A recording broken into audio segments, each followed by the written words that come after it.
नमस्कार, आप देख रहे हैं चैत्र रथ। क्या किसी सांसद या विधायक को किसी आपराधिक मामले में सजा मिलने पर उसके आजीवन चुनाव लड़ने पर प्रतिबंध लगाया जा सकता है? फिलहाल तो ऐसा कानून नहीं है, लेकिन सुप्रीम कोर्ट से सिफारिश की गई है कि कुछ मामलों में दोषी कराए गए सांसद या विधायक के आजीवन चुनाव लड़ने पर रोक लगा देनी चाहिए। दरअसल सांसदों विधायकों पर दर्ज आपराधिक मामलों से जुड़ी याचिका पर सुप्रीम कोर्ट में सुनवाई चल रही है। इसमें सुप्रीम कोर्ट ने सीनियर एडवोकेट विजय हंसारिया को एमिकस क्यूरी नियुक्त किया है। एमिकस क्यूरी असल में किसी मामले को सुलझाने में अदालत की मदद करता है। इस मामले में नियुक्त एमिकस क्यूरी विजय हंसारिया ने गुरुवार को सुप्रीम कोर्ट में 19वीं रिपोर्ट दाखिल की।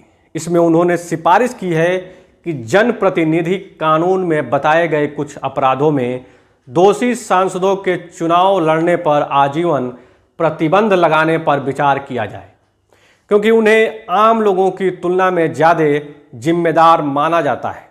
इस रिपोर्ट में सुझाव दिया गया है कि 1991 के जनप्रतिनिधि कानून की धारा 8 में जो अपराध बताए गए हैं, अगर उनमें किसी सांसद या विधायक को दोषी ठहराया जाता है तो उनके चुनाव लड़ने पर आजीवन प्रतिबंध लगा देनी चाहिए।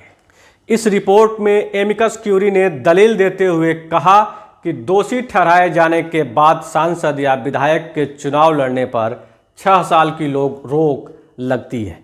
6 साल बाद वो फिर से चुनावी राजनीति में आ सकता है।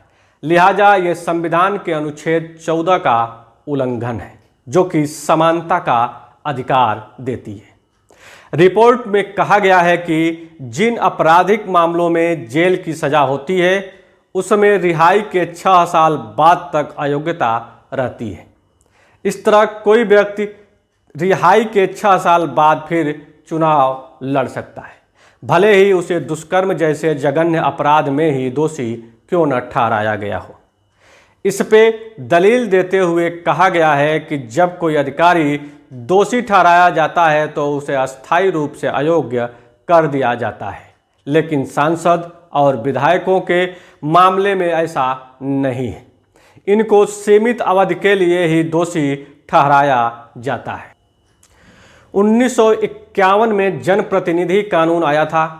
इस कानून की धारा 8 में लिखा है कि अगर किसी सांसद या विधायक को आपराधिक मामलों में दोषी ठहराया जाता है तो रिहाई के बाद से लेकर अगले 6 साल तक वो चुनाव नहीं लड़ सकेगा। धारा 8(1) में उन अपराधों का भी जिक्र है जिसके तहत दोषी ठहराए जाने पर चुनाव लड़ने पर रोक लगा दिया जाता है। इसके तहत दो समुदायों के बीच घृणा बढ़ाना, भ्रष्टाचार, दुष्कर्म जैसे अपराधों में दोषी ठहराए जाने पर चुनाव नहीं लड़ सकते। इस कानून की धारा 8(3) में लिखा है कि अगर किसी सांसद या विधायक को 2 साल या उससे ज़्यादा की सज़ा होती है तो तत्काल उसकी सदस्यता चली जाती है और अगले 6 साल तक चुनाव लड़ने पर भी रोक लग जाती है। इसे ऐसे समझिए कि अगर किसी सांसद या विधायक को किसी आपराधिक मामले में 2 साल की सजा होती है तो कुल मिलाकर उसके चुनाव लड़ने पर 8 साल तक रोक रहती है। बीजेपी नेता व वकील अश्वनी उपाध्याय ने सुप्रीम कोर्ट में एक याचिका दायर की थी। इसमें उन्होंने दोषी ठहराई गई लोगों को विधायिका, कार्यपालिका और न्यायपालिका से आजीवन वंचित करने की मांग की थी। इसके साथ ही उपाध्याय ने जनप्रतिनिधि कानून की धारा 8 की वैधता को भी चुनौती दी थी। दलील दी गई थी कि केंद्र या राज्य सरकार के कर्मचारियों या अधिकारियों को दोषी ठहराया जाता है तो उन्हें नौकरी से तुरंत बर्खास्त कर दिया जाता है। साल 2020 में केंद्र सरकार ने इस मामले में हलफनामा दायर कर कहा था कि सांसद और विधायक आम नागरिकों में कोई भी भेदभाव नहीं है। केंद्र ने यह भी कहा था कि 2019 में सुप्रीम कोर्ट ने धारा 8 की वैधता को बरकरार रखा था। जिस सदन में कानून बनते हैं और देश की दिशा तय होती है, अपराधी छवि के लोग वहां भी बैठे हैं। एडीआर की रिपोर्ट बताती है कि दोनों सदनों में 40% सांसद ऐसे हैं जिन पर आपराधिक मामले दर्ज हैं। लोकसभा के 543 में से 233 संसदों पर आपराधिक मामले दर्ज है। इनमें से 159 पर गंभीर मामले हैं। इसी तरह राज्यसभा के 233 में से 71 संसदों पर आपराधिक मामले हैं और इनमें से 37 पर सीरियस क्रिमिनल केस है। आंकड़े ये भी बताते हैं कि राजनीति में अपराधीकरण रोकने का दावा करने के बावजूद लोकसभा में दागियों की संख्या बढ़ती जा रही है। 2009 के चुनाव में जहां लोकसभा में 162 दागी सांसद चुनकर आए थे, तो वहीं 2014 में इनकी संख्या बढ़कर 185 हो गई, जबकि 2019 के लोकसभा चुनाव में 233 दागियों की जीत हुई।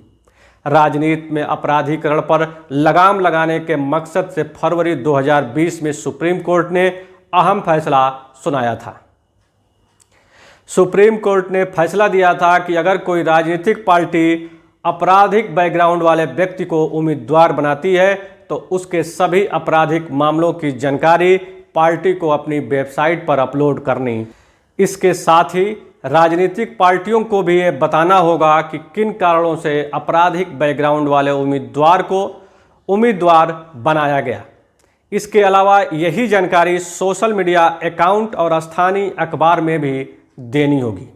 सुप्रीम कोर्ट के फैसले के बाद राजनीतिक पार्टियां इसकी जानकारी तो देती है, लेकिन कारण ये बताती है कि इनसे अच्छा उम्मीदवार कोई नहीं है और इस पर जो भी आपराधिक मामले दर्ज हैं वो राजनीतिक से प्रेरित है।